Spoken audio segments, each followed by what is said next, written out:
Hello, and welcome to Bedtime Stories.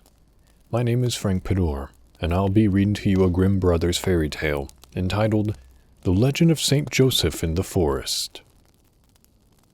There was once upon a time a mother who had 3 daughters, the eldest of whom was stupid and bad-tempered. The second, however, was much better, though she too had her faults. But the youngest was a pious, good child. The mother was odd in her tastes, for she loved the eldest the most and could not endure her youngest daughter, and therefore she often sent the poor girl out into the forest, where she hoped to be rid of her, hoping that she would wander about so as to lose herself. Her guardian angel, however, and such an one watches over every good child, did not forsake her, but led her always along the right road. Once the angel seemed to have forsaken her, and the child wandered on by herself.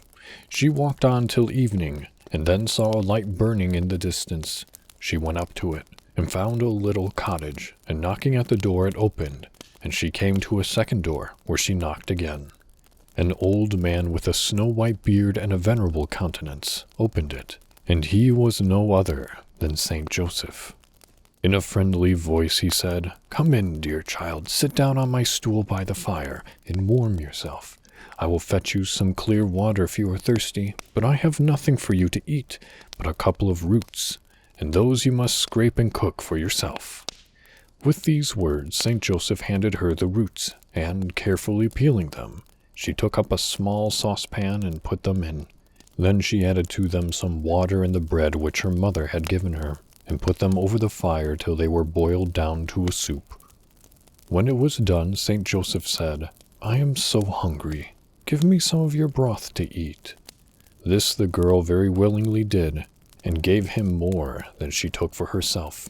Still, however, with God's blessings, she had quite sufficient. As soon as they had finished their supper, St. Joseph said, "It is time now to go to bed, but as I have only one bed, do you lie down in that, and I will make my bed of straw." "No, no," she replied. "Keep you your own bed. The straw is tender enough for me." St. Joseph, however, would carry her to the bed, and there lying her down, she went to sleep as soon as she had said her prayers. The next morning when she awoke, she would have said good morning to St. Joseph, but she could nowhere see him.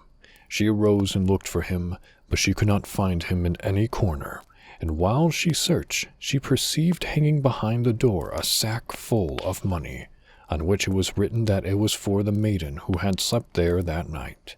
She took the sack, and jumping merrily along under its weight, took it to her mother, who was obliged for once to be satisfied with her youngest daughter. The following day, the second daughter also took a fancy to go into the forest, and her mother gave her a much larger pancake and a piece of bread. It happened to her the same as it had to her sister. Towards evening she came to the cottage where St. Joseph lived, and he told her to make herself some soup. As soon as it was ready, he said as before, "I pray you give me some of that to eat, for I am so hungry." The child told him to eat with her, and when afterwards he proposed to give her his bed and lie himself on the straw, she said to him, "Share the bed with me. There is room enough for us both." But St. Joseph laid her down in the bed by herself and slept on the straw, and by the next morning when she awoke, he had disappeared. Behind the door she found a small bag of gold, as long as her hand, and on it was written that it was for the maiden who had slept there that night. She took the bag and hastened home to her mother, but she kept secretly 2 pieces of gold for herself. Now, the eldest sister became covetous, and the next morning she prepared to go to the forest. Her mother gave her several pancakes, as many as she'd like, and not only bread, but cheese. About evening, she arrived like her sisters at the cottage of St. Joseph, and found him there. She was also bidden to cook her soup, and when it was ready, St. Joseph said, "I am so hungry. Give me some of your soup to eat." But the maiden replied, "Wait until I am satisfied, and then what I leave you shall have."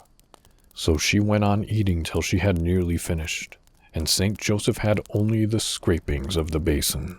The good old man, however, offered her his bed, and said he would lie on the straw, and this kindness she took as if it were her due, and she let the saint lie down on his hard couch.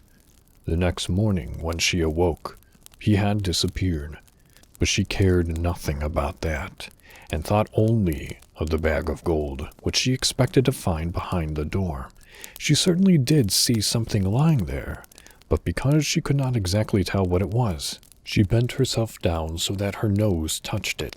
It stuck to her nose, and when she stood up and looked at herself, she found to her terror that it was a second nose growing from the first. She began to howl and shriek, but to what purpose? She could not help seeing her nose because it was so long. She ran out of the house with a loud cry, and ran on till she met St. Joseph, and as soon as she saw him, she fell on her knees and begged him to take away the second nose. Out of pity for her, he did at least remove it, and gave her 2 pennies. As soon as she reached home, her mother met her at the door, and asked her what she had received. She told a lie and answered, "A great sack full of money, but I lost it on the way." "Lost it?" repeated the mother. "Then let us look for it again." And catching her daughter's hand, she dragged her back to search. At first she wept and would not go, but at length she consented, and on they went. At every step they took, snakes and lizards started up, so many that they could not guard them off, and soon one stuck its fang into the breast of the daughter, and she fell dead. And then another pierced the foot of the mother, because she had not brought her child up better. That was a Grimm Brothers fairy tale entitled The Legend of St. Joseph in the Forest. Thank you for listening. Good night, and sweet dreams.